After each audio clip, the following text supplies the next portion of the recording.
Hola a todos, bienvenidos a Carón TDR. Hoy vamos a hablar sobre un tema bastante polémico dentro del mundo de la conspiración y es el tema sobre los reptilianos.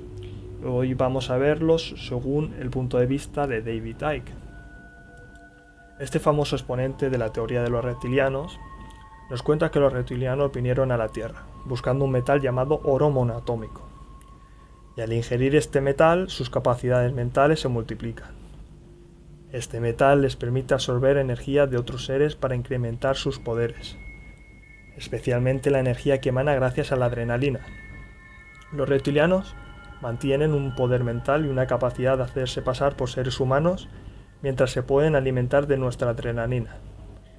Esta es la razón por la que nos han manejado y nos han llevado constantemente a la guerra.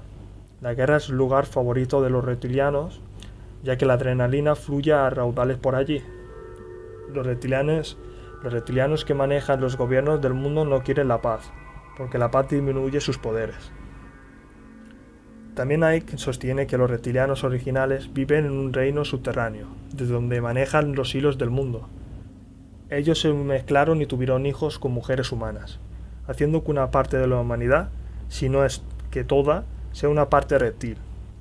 La mayoría de los políticos de este mundo son reptilianos. Barack Obama, George Bush, Al Gore, la reina y los príncipes de Inglaterra.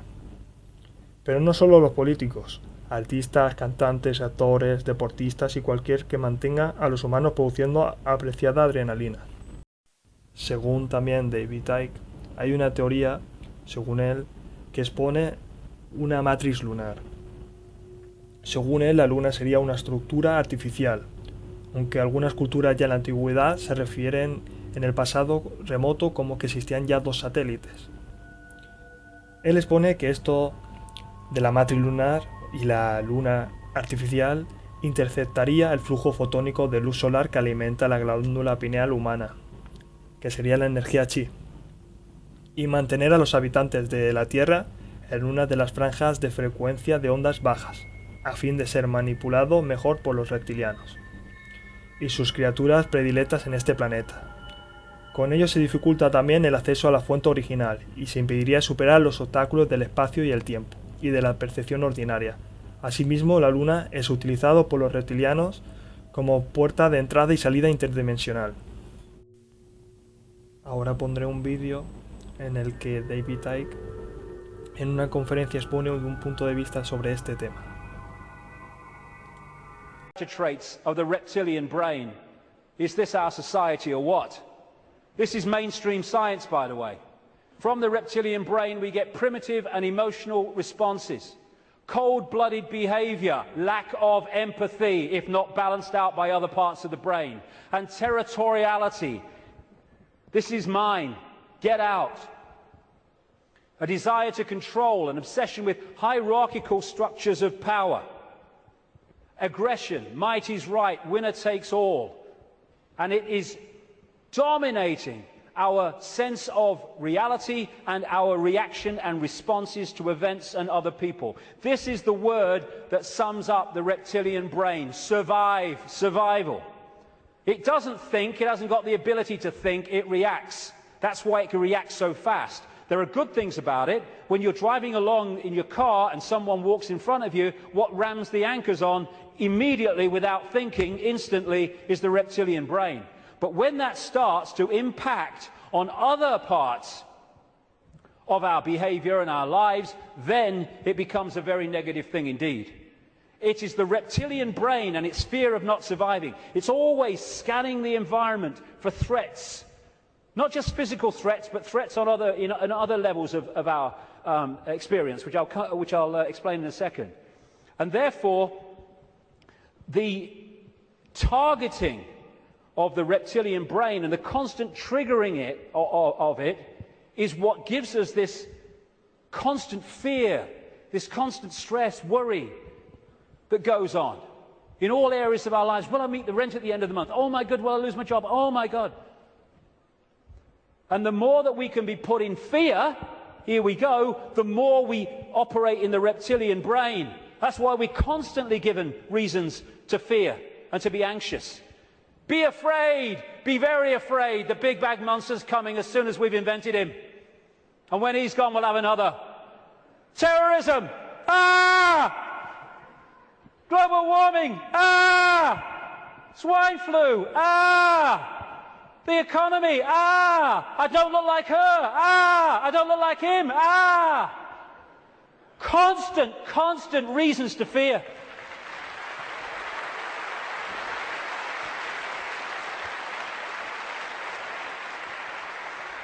Locking us into the control system. And it's not just physical survival.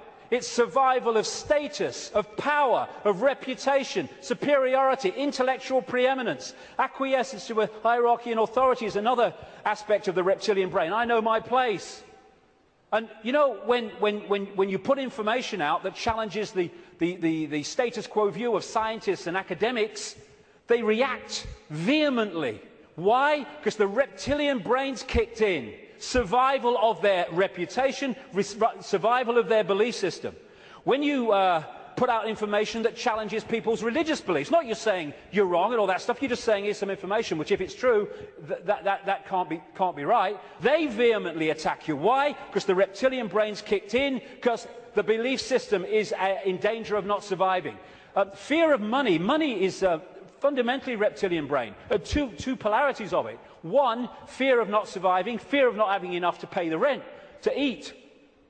And on the other hand, you can get so locked into the reptilian brain, and this is what the hybrid bloodlines do, that you equate survival with far more than is necessary to survive.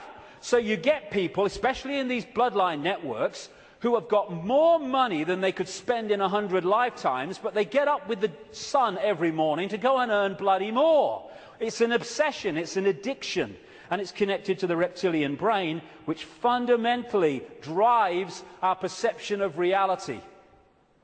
Don Juan Matus again. I know that even now, though you never have suffered hunger, you have food anxiety, which is none other than the anxiety of the predator who fears that at any moment now its maneuver is going to be uncovered and food is going to be denied. Through the mind, which after all is their mind, the predators inject into the lives of human beings whatever is convenient for them, and they ensure in this manner a degree of security to act as a buffer against this fear. Sorcerers of ancient Mexico reasoned, here we go, that man must have been a complete being at one point, with stupendous insights, feats of awareness, that are mythological legends nowadays.